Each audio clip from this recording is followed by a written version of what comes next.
Hello दोस्तों, मैं अश्विनी शर्मा आ गया हूँ डीएसएमएस की सीरीज का अगला लेक्चर लेकर के। डीएसएमएस में लेक्चर में थोड़ा सा लेट हो जा रहा है क्योंकि मैं और भी सब्जेक्ट्स पढ़ा रहा हूँ, तो उसके लिए थोड़ा सा माफ़ी चाहूँगा, लेकिन मैं कंप्लीट करा दूंगा एग्जाम तक। Believe me. ठीक है। और इस टाइम लॉकडाउन का टाइम चल रहा है, तो उम्मीद करता हूँ कि आप लोग जो है अपने घरों में बंद होंगे, सुरक्षित होंगे। पढ़ाई पर ध्यान दीजिए आप लोग, खास कर डीएसएमएस वाले, क्योंकि आपका फाइनल ईयर है। आपकी थोड़ी सी लापरवाही आपका डिप्लोमा बीटेक करा सकती है। ठीक है। समझ रहे होंगे मेरी बात का मतलब क्या है, कि अगर आपने थोड़ा सा हल्के में एग्जाम को लिया, तो अगर इसका बैक लगता है तो बहुत बुरा होता है। अगर सेकंड ईयर में आप बैक लेते हैं तो फाइनल ईयर में क्लियर करें, डिप्लोमा आपका 3 ही साल का रहेगा। लेकिन जैसे ही आप इसमें दिक्कत करेंगे ना, तो फाइनल ईयर आपको बहुत ज़्यादा पीछे ले जाएगा। इसलिए सजग होके हर सब्जेक्ट को बेहतर तरीके से पढ़ने का प्रयास करिए। कुछ लोगों का, जिनका भी मेरे पास मैसेज फ़ोन आया ड्राइंग के लिए, इरिगेशन के लिए, कि सर ये सब्जेक्ट्स पढ़ा दीजिए, तो थोड़ा टाइम दीजिए। अब एक ही आदमी और इतनी सारी अरेंजमेंट है, इंटरनेट की स्पीड आप जानते हैं, ब्रॉडबैंड घर पे नहीं है। मैं इंस्टीट्यूट में बार बार कह रहा हूँ, मैं नहीं जा पा रहा हूँ, तो इस वजह से प्रॉब्लम हो रही है। ठीक है। तो आप लोग हमेशा ध्यान रखिएगा कि थोड़ा मन लगा के पढ़ते जाइए। आपकी लापरवाही आपको बहुत ज़्यादा भारी पड़ सकती है। इसलिए प्लीज़ बढ़िया से पढ़िए, एक एक लेक्चर को ध्यान से समझिए, ताकि कहीं से कोई नुकसान ना होने पाए। इस ईयर आपका कोई नुकसान ना होने पाए। ठीक है। ध्यान दीजिएगा जरा कि मैं आज एक न्यूमेरिकल आपको लगवा रहा हूँ। पहले मैंने अभी तक वेल्डिंग जॉइंट का जो भी न्यूमेरिकल आपको एक दो लगवाया है उसको देखिएगा। और आज एक अच्छा न्यूमेरिकल है, थोड़ा जो एग्जाम के पॉइंट ऑफ व्यू से जरूरी भी है और आपको समझने के लिए भी बहुत अच्छा है, जो और क्लियर कराएगा आपका कॉन्सेप्ट। तो फिलेट वेल्ड से रिलेटेड ये आपका लास्ट डिजाइन न्यूमेरिकल होगा। फिलेट वेल्ड से रिलेटेड ये लास्ट न्यूमेरिकल होगा आपका। इसके बाद हम लोग बट वेल्ड शुरू करेंगे और एक कंप्लीट लेक्चर में बट वेल्ड में पूरा खत्म कर दूंगा। ठीक है। तो पहले आज इसको समझ लेते हैं। बट वेल्ड के बाद फिर आपका आप जो चैप्टर शुरू होगा वो टेंशन मेंबर शुरू होगा और कंप्रेशन मेंबर शुरू होगा। ठीक है। जो लोग सिलेबस की चिंता कर रहे हैं, सर बहुत स्लो जा रहा है, चिंता मत करिए। जितने आपके बुक में चैप्टर्स हैं पूरे नहीं पढ़ने हैं आपको। आपको केवल 7 चैप्टर तक पढ़ना है, उसके आगे आपको नहीं पढ़ना है। उसके आगे एक चैप्टर केवल पढ़ना है मैसोनरी से, वो मैं बताऊंगा। तो सिलेबस की चिंता आप मत करिए, वो मेरे पर छोड़ दीजिए। आप बस जितना पढ़ा रहा हूं उसको ध्यान से पढ़ते जाइए। वीडियो क्वालिटी को हमेशा मैं बार बार समझा रहा हूं, 360p पर मेंटेन करिए। जो लोगों को दिखने में प्रॉब्लम हो रही है, मैं बताया हूं कि वीडियो की क्वालिटी को लो करके मत देखिए, थोड़ा हाई क्वालिटी पर देखिए। अगर आपको दिक्कत हो रही है तो डाउनलोड कर लीजिए हाई क्वालिटी में। 360p पर आप वीडियो को कंट्रोल करिए। उसके बाद भी ना समझ में आया तो बताइए, इस क्वालिटी पर देखिए। लिखा हुआ अगर आपको समझ में आएगा तो इसी क्वालिटी पे समझ में आएगा। तो प्लीज वीडियो क्वालिटी को 360p पर कंट्रोल करिए। और अब ध्यान से सुनिए इस पूरे कॉन्सेप्ट को। ठीक है। क्या है जरा ध्यान दीजिएगा, इससे आपकी कई चीजें क्लियर होंगी। ठीक है। देखिए क्या है। सबसे पहले क्वेश्चन क्या बोला है कि एक 70x70x8 mm कोणी खंड, यानी कोणी खंड का मतलब क्या होता है, एंगल सेक्शन। अभी तक तो इससे पाला आपका पड़ा नहीं था, अभी तक केवल नाम सुना था आपने। अब आगे देखिए, टेंशन मेंबर और कंप्रेशन मेंबर में बहुत ज्यादा यूज होगा ये। तो अब इसका हल्का सा आपको यहाँ पर व्यू में दिखा दूं। ये जो बोला है कि एक 70x70, तो कैसे है? 70x70 का मतलब होता है कोई एंगल सेक्शन है। एंगल कैसा होता है आप देखे होंगे, अक्सर घर में एंगल आपको मिल जाता है। ठीक है। तो ये इस तरीके से होगा,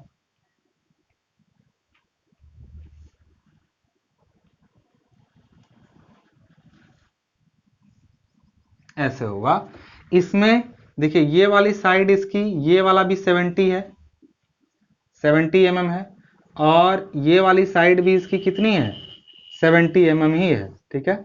ये वाली, और इसकी मोटाई जो है, मोटाई, ठीक है, ये मोटाई इसकी जो है वो कितनी है, 8 mm। ये सब दिया हुआ है। तो कोई भी जब एंगल सेक्शन का वैल्यू देता है ना, तो हमेशा उसका नाम, पहला लेक्चर देखिएगा, मैंने उसमें बताया इन सब चीजों के बारे में। आई एस से 70x70x8 का अर्थ हुआ कि उसका एक लेग 70, दूसरा लेग भी 70, और मोटाई 8 mm। कई बार इसको चेंज भी कर सकता है, जैसे 150x100x8, यानी एक 150 रहेगा, दूसरा 100 रहेगा, इंटू 8 रहेगा। तो उसको अनइक्वल लेग कहते हैं, मतलब असम लेग वाला। और इसको इक्वल लेग एंगल सेक्शन कहते हैं। ये इक्वल लेग एंगल सेक्शन है जिसमें दोनों लेग आपस में बराबर हैं। कई बार ऐसा भी होता है कि लेग क्या होते हैं, अलग अलग हो जाते हैं। तो एक चीज का हमेशा यहां से मैं बता दूं कि अगर आप स्टील टेबल खोलेंगे पीछे, जैसे ही ये बोलेगा ना ऐसे क्वेश्चन, तो इसके लिए आपको क्वेश्चन में स्टील टेबल या तो दिया रहेगा, और या तो आपको क्वेश्चन में जो जरूरत का डेटा है वो दिया रहेगा। जरूरत का डेटा क्या होता है मैं अभी बताऊंगा। ये बताइए इसका बता सकते हैं कि सेंट्रॉइड कहाँ होगा? सेंट्रॉइड मतलब जहां इसका पूरा एरिया काम करता हुआ माना जा सके। तो आप जानते हैं एंगल का सेंट्रॉइड जो होता है वो यहाँ पे होगा। कैसे? कुछ यहाँ पे होगा, इस जगह पे। ठीक है, इस जगह पे इसका सेंट्रॉइड काम करेगा, इस चीज का ध्यान रखिएगा।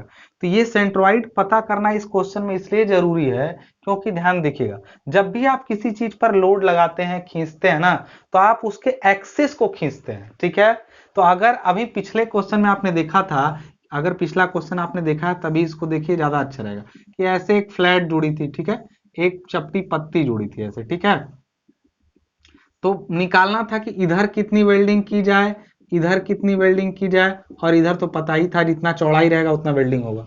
इधर इधर वेल्डिंग का वैल्यू निकालना था, पिछले क्वेश्चन में आपने निकाला होगा। इसलिए यहां दोनों तरफ बराबर वेल्डिंग आपने की, क्योंकि जब पट्टी पर लोड लगेगा और वो ऐसे खींचेगी ना, तो देखिए पट्टी की चौड़ाई अगर 150 mm, सपोज करिए कि 150 mm है, इसका पूरा चौड़ाई 150 mm है, तो आप 75 पर से फोर्स लगाएंगे कि नहीं?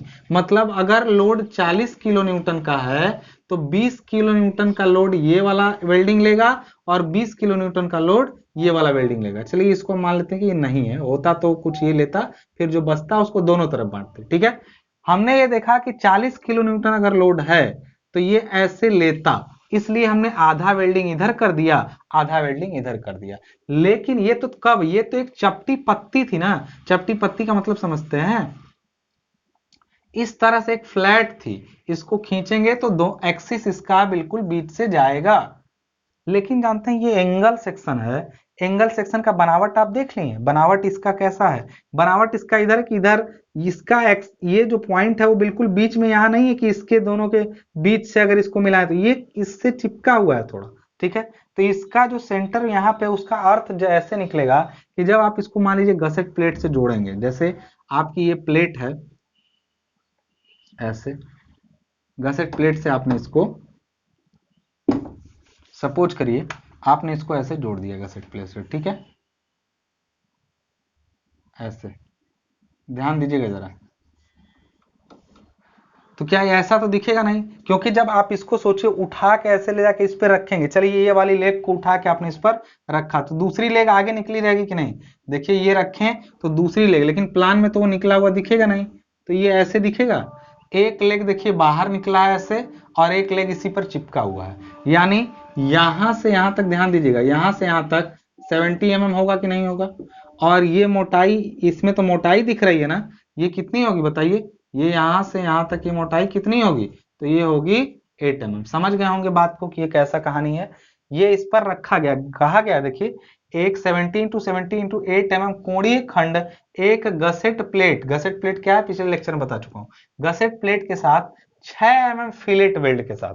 अब देखिए 6 mm फिलेट वेल्ड का मतलब होता है size of weld S is equal to दिया है 6 mm। ठीक है, 6 mm फिलेट वेल्ड के साथ जोड़ी गई है।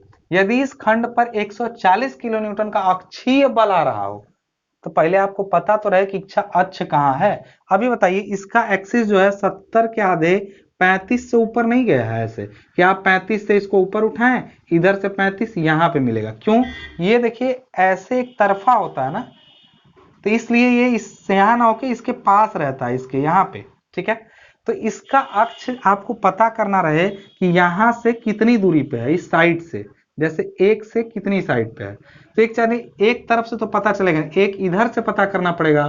देखिए इस वाले फेस से पता करना पड़ेगा, फिर इस वाले फेस से कितना ऊपर है पता करना पड़ेगा। ये पता चल जाए और ये पता चल जाए तो दोनों पता है। इसको कैसे पता करेंगे? तो जाएंगे बुक में, स्टील टेबल खोलिएगा, स्टील टेबल में जाइएगा, कई सारे आपके बुक के पीछे बने होंगे, या फिर आप टेबल खरीद भी सकते हैं, आपकी बुक के पीछे टेबल मिल जाएगा। टेबल को पलटेंगे, उसमें हेडिंग ढूंढिएगा अनइक्वल एंगल, हेडिंग ढूंढिएगा UN अनइक्वल एंगल ढूंढिएगा। फिर उसमें देखिएगा लिखा होगा इधर ISA 60 इंटू, सॉरी अनइक्वल नहीं, इक्वल देखना है आपका कौन सा है, इक्वल है। देखिएगा इक्वल सेक्शन, इक्वल में देखिएगा ISA 60 × 60 × 8, ISA 60 × 60 × 10, ISA 70 × 70 × 8। तो आप चले जाइएगा ISA 70 × 8 × 8 में, ऐसे लिखा रहेगा ISA 70 × 70 × 8 लिखा रहेगा। इसके सामने ना इसके बारे में बहुत सारी चीजें लिखी होंगी, जैसे कि इसका जो आई है, आई एक्स एक्स मतलब मोमेंट ऑफ इनर्शिया इसका कितना है, आई एक्स एक्स के अबाउट, फिर आई वाई वाई लिखा रहेगा, फिर इसमें सी एक्स एक्स और सी वाई वाई भी का एक कॉलम मिलेगा। सी एक्स एक्स का मतलब होता है, सी एक्स एक्स मतलब एक्स एक्सिस से कितनी दूरी पर है इसका, और सी वाई वाई मतलब वाई एक्सिस से कितनी दूरी पे, ठीक है। इन चीजों के बारे में ये सब डिटेल में अध्ययन आपको टेंशन मेंबर में और कंप्रेशन मेंबर में पढ़ना। फिलहाल के लिए मैं बुक से देख लेता हूं, इसमें लिया गया है कितना है कि ये जो दूरी है यहां से यहां, इस फेस से इसके सेंटर की दूरी दिया है बुक में 20.2 mm। बुक में क्या मतलब, टेबल से 20.2 mm दिया है, ठीक है। तो हमने यहां पर लिख लिया। देखिए सबसे बड़ी जरूरत कि इसका अर्थ ये हुआ कि 70 mm में, ये 70, देखिए यहां पे ध्यान समझिएगा, ये पूरा 70 है, ठीक है। तो इस फलक से, या ये भी 70 है, तो इस फेस से 20.2 mm की दूरी पर इसका अक्ष है। यानी यहां से ध्यान दीजिएगा, यहां से इतनी दूरी 20.2 mm की दूरी पर इस पर लोड काम कर रहा है। ऐसे लोड इस पर एक्चुअली काम कर रहा है। समझ गए होंगे चीजों को, ये लोड इस पर कैसे काम कर रहा है, 20.2 mm की गहराई पर इस पर लोड काम कर रहा है, ठीक है। तो बताइए यहां पर अगर 20.2 mm है, क्लियर है ना, मतलब इसका अक्ष ना 70/2 35 पे नहीं है, बल्कि जो भारी वाला किनारा है, देखिए ये वाला जो चिपका हुआ है, देखिए ये चिपका हुआ है ना, तो चिपके वाले से कितना, इसको समझने का प्रयास करिए, इससे इस सिरे से कितनी दूरी पर है, देखिए इस सिरे से कितनी दूरी पर, 20.2 mm। तो 20.2 mm की दूरी पर लग रहा है। तो बोला है आगे कि फिर जोड़ा गया है, यदि इस खंड पर 140 किलोन्यूटन का अक्षीय बल कितना है बताइए, 140 किलो न्यूटन का लग रहा हो, तो किनारों पर वेल्ड की लंबाइयां ज्ञात कीजिए। अनुज्ञेय प्रतिबल बोल दिया है। किनारों पर वेल्ड लंबाइयां मतलब कि इधर कितनी वेल्डिंग की जाएगी और इधर कितनी वेल्डिंग की जाएगी, ठीक है। एक चीज जान लीजिए, लोड उस तरफ ज्यादा झुका है, क्यों, क्योंकि देखिए इधर अगर बीच से लगता था, तो जैसे पट्टी में था बीच में लगा था, तो दोनों तरफ बराबर बराबर लोड बनता। लेकिन लोड जिसके पास जिधर झुका रहता है, जैसे ये पूरा यहां से यहां तक 70 है, 35 पर लगता अगर ऊपर से, तब तो बराबर बराबर बनता, लेकिन लग रहा है 20.2 पर, तो ये इधर ज्यादा झुकाव रहेगा, इधर कम रहेगा, ठीक है। तो इसलिए वेल्ड लंबाइयां भी इधर ज्यादा और इधर कम की जाएंगी। तो मान लीजिए कि कितनी की जाएंगी, यही निकालना है वेल्ड लंबाइयां किनारों पर, ठीक है। इसके लिए क्या करना पड़ेगा हमको, बहुत सिंपल सी कहानी है। कैसे, इसके लिए आपको ये पता करना पड़ेगा कि अगर 140 इधर लगा, तो आधा आधा लेते तब तो ये 70 और ये 70 लेता ना, इधर 70 और इधर 70 लेता, लेकिन आधा नहीं ले रहे हैं। तो मानते हैं कि इधर लोड जो लगेगा उल्टा, जो 140 को रोकना है, तो 140 के बजाय यहाँ F2 लगेगा, और इस सिरे से लोड कितना लगेगा, F1 लगेगा, ठीक है। इधर से लोड F1 संभाला जा रहा है, इधर से F2, तो उधर टोटल, तो इसका एक अर्थ समझ में आ रहा है क्या, कि F1 प्लस F2 जो होगा वो 140 किलो न्यूटन होगा। ये बात क्लियर है कि F1 F2 मिलके 140 को संभाल रहे हैं, ठीक है।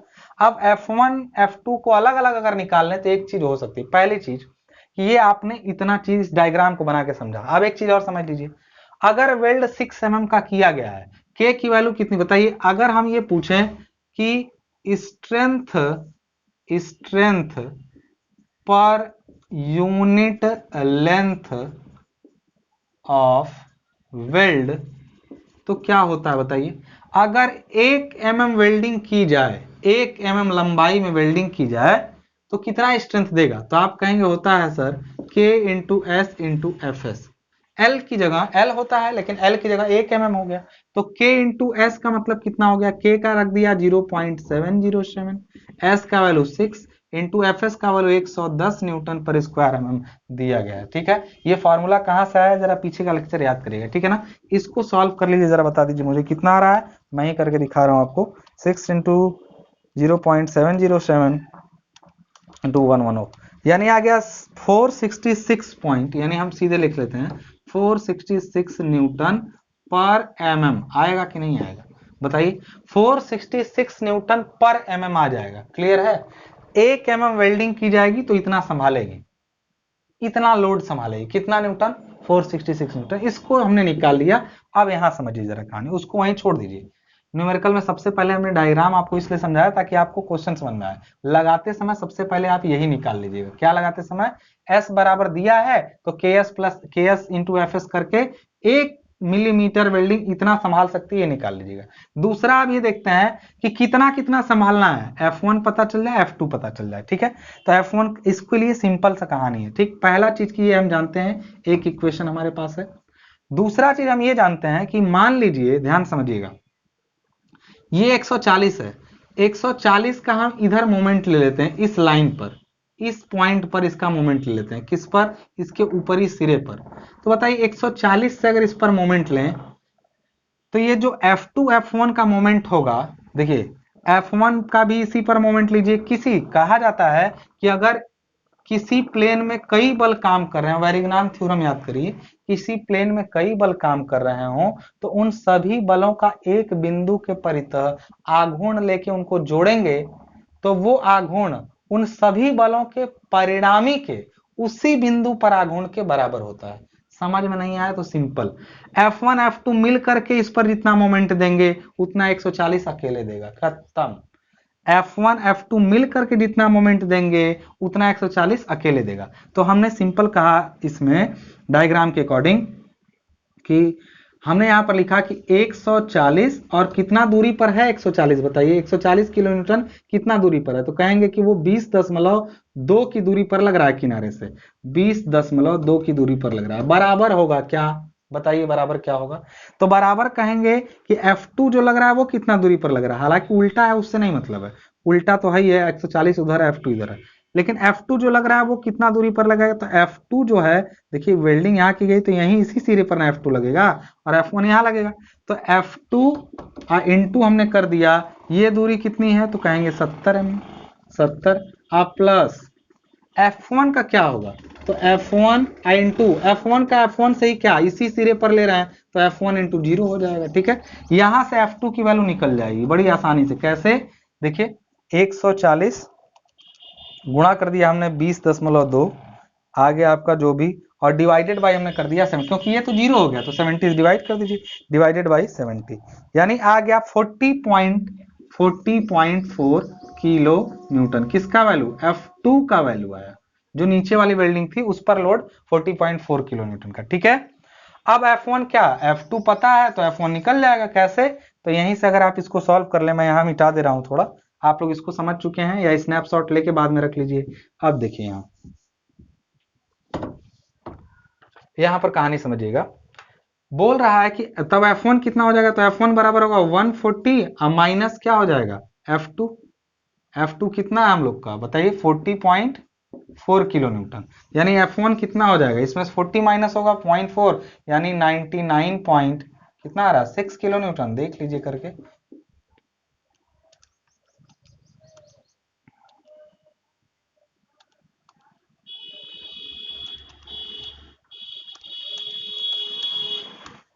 ठीक है, 99.6 किलो न्यूटन आ गया। अब एक चीज को यहां ध्यान दीजिएगा कि इसका अर्थ है कि F2 फोर्स जो है वो आया है कितना?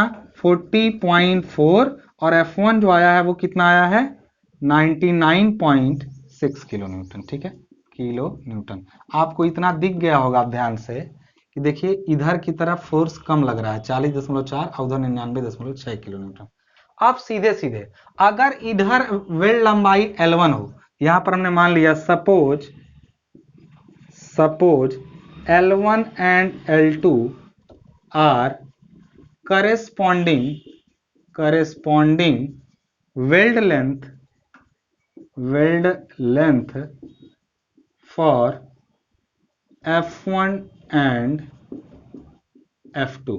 ठीक है ना, F1 के लिए वेल्ड लेंथ L1 मान लेते हैं और F2 के लिए वेल्ड लेंथ L2 मान लेते हैं। तो इसका मतलब एक बात बताइए, इधर वेल्ड लेंथ कितना होगा? आप जानते हैं यहाँ पे अगर F1 फोर्स है तो F1 फोर्स को संभालना है तो लंबाई कितनी की जाएगी? तो मान लेते हैं कि KS, यहाँ पर हम लिख दिया कि KS into FS into L1 होता तो वो F1 के बराबर होता कि नहीं होता? क्यों, बताइए जरा, आप ही बताइए कि अगर F1 पूरा फोर्स झेलना है तो पूरा फोर्स बराबर क्या होता है?